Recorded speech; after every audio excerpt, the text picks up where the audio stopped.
absolutely stunning. That's where we started to take, and of course fishing. On my lad. Yes. The signals are really very few and far between. And this fella, they keep digging.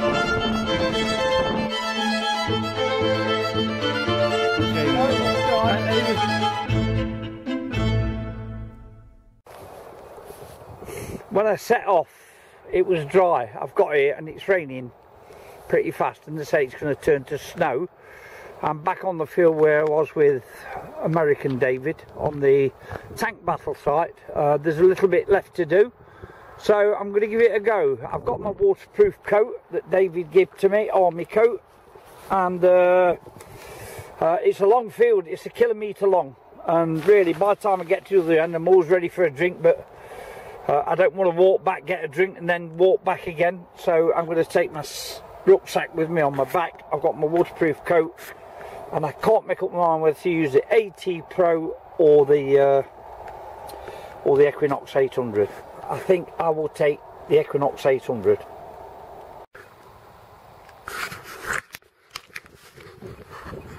Alright, I've made the effort to come out here.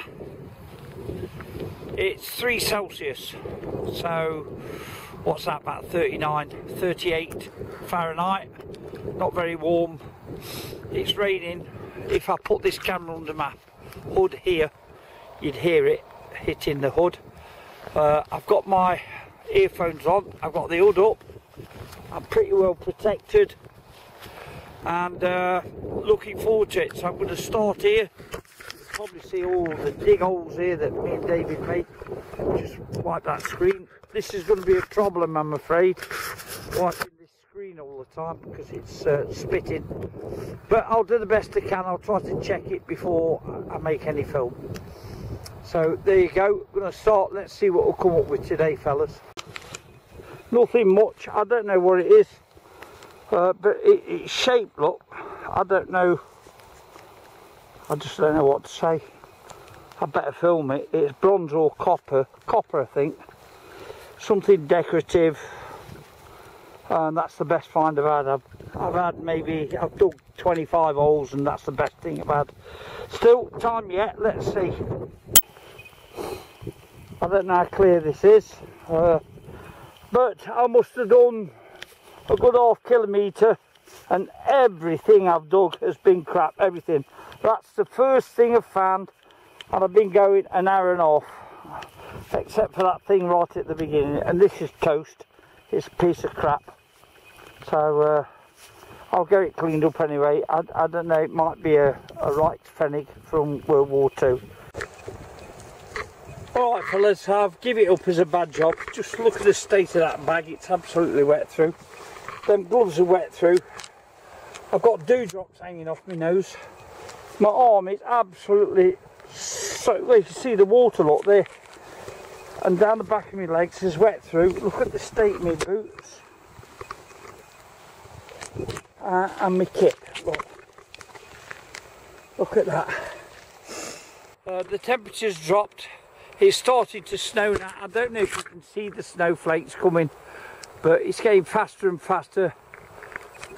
Wind's got up a little bit. It's absolutely freezing. I'm frozen to death, and to top it all off, I found nothing. I found nothing. It took me 20 minutes to get back to the car, so I don't know how many holes I dug, couple 100 holes, nothing. Everything was goddamn crap. So this turned out to be a disaster.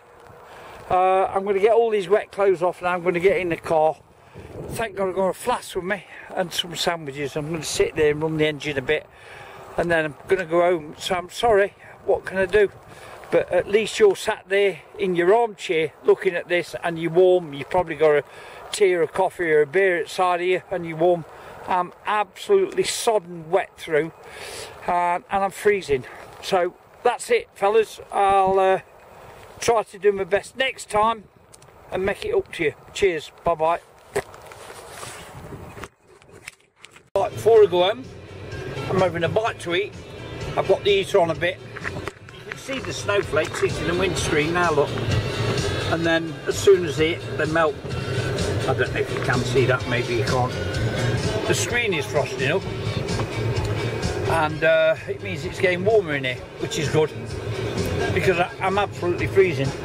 Got to have something to eat and drink before I go home, and a bit of music. Welcome to the house of fun, now I've come of age. Anyway, I don't know what more to say. It's just been a disaster of a day, but you don't let it bother you, do you? Just carry on. I might be out again later this week.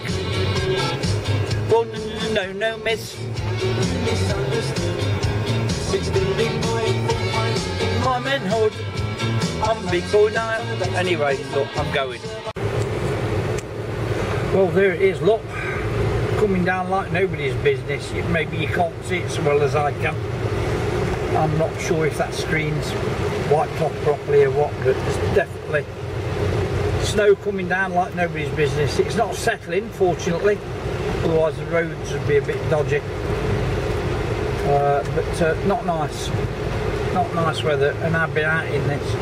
I know what I'm doing when I get back, straight in the bath, hot water, and see if I can force this cold that's penetrated my body through and through, because it's really got right through my body, damp and cold. I just hope you appreciate what I do for you people who look. I appreciate you looking. I just hope you appreciate that I go through a lot of crap to get the videos to you, but this is one that won't be so good. I'm sorry about that. Never mind, it might be alright tomorrow. Finally, I've arrived home, and it's even worse here than it was over the border. So, look, you can see it settling on Alice's car, and you can see it now, look, coming down. Oh dear, not into this. Morning, fellow diggers. I've moved locations, and it's a different day as well, so I'm just carrying on from that video where I had a really bad time. Found nothing in 3 hours, and I probably dug about 200 targets, and 198 were crap, and then I got 2 lead bullets, nothing more. So I've thrown them away as well. So I've come on a different location, different day, and I've found a button. So that's encouraging. I know it's not much, but it's encouraging. Let's carry on. Massive musket ball, and they give off a signal that should not be ignored by any detectorists. So that tells me that maybe I've got lucky, maybe I've got a bit of land that's not been raided. So let's carry on. And bingo. How far? 3 meters. 3 meters on from the musket ball, and I've got my first coin, so that's a very encouraging sign. Second coin, I don't know what it is. I haven't got a clue. I think it's brass. I'm not sure. We'll have to go home, then I'll know. It's not silver. It's very light too. It could be alu. Anyway, that rang up 18 on the Equinox 800. And a mortar fin from World War II. So that shows that there's been some activity around here. It's not the first one I've found, maybe 5 or 6 around here. So there must have been some battle going off here. I'll take that with me. Don't want leaving in the field. And a second one, look, within 2 meters. So must have been quite a battle going off here. Anyway, so this is going to start to weigh my bag down. If I get any more, I'm going to have to think about turning back and dropping these at the edge of the field. And a third mortar shell. So pretty intense battle around here. I'd love to go back and see what was happening, but I would imagine that the Russians had come from this direction in front of me here, because that's the direction of Bratislava. So the Germans would have been retreating back here and the Russians coming this way. If only you could go back, and it's not that long before I was born. I was born in 1949, so if they come this way in 1944, then it's only 5 years before I was born. And my dad was in the army. He was in North Africa against Rommel, and then after that he was attached to the 5th Army under General George Patton, and he was involved in the invasion of Salerno. And I'm doing a story on that. I'll bring it out one day. This is about the only thing of any consequence that I found in the last 40 minutes, 35 minutes. It seems the further I get away from the main road, the less I'm finding, which that does indicate to me that somebody's been here, and they always stay away from the main road because the car's passing, you see. So I'm finding the stuff up near the road, but I'll know better when we go back. I'm nearly at the end of the field, so I'll do an about turn in a bit, sweep the next 4 or 5 feet and head back, and if I'm finding nothing until I get to the other end, then I know what's happening. Alright, fellow diggers, I just had a signal here, 20. I don't know if it's silver or not. I don't think it is. It's looking a bit coppery. But I like it. Look at that.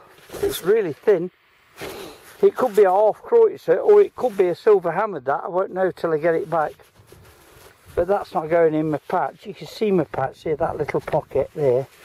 When I bend over, it's liable to fall out. Well, with some things I don't mind, but with this, I'm not taking the chance. I think that's a silver hammered. I think that that is a silver hammered, and if it is, I'm going to be really, really happy. It looks a bit silvery on the edge. I'm pretty sure that's silver. I hope I'm not wrong. Anyway, that's going to go in the finds box. What a beautiful little find that is. Yeah, that's silver. I'm pretty sure that's silver. Look how it's drying, look. That's silver, that is, I think. I hope I'm not wrong, because it will have made it worthwhile coming out today. That's a very, very old silver coin, I think. I keep saying it's silver.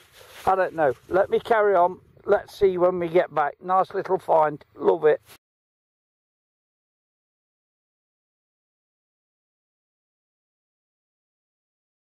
This is what I'm always on the search for. Every one of these is Roman. Just look at the detail. That one's not so detailed. That's Faustina. Just look at the wonderful detail. And this is what keeps drawing me out. This is only just a few, as you've seen. But I think I'll take a couple of still photos too. But just before I do, I'll pick one of these up so you can get some scale as to how big they are. That's in my hand, look. The massive, these cisterns. That one's about the same size, and again, just a little smaller, that one.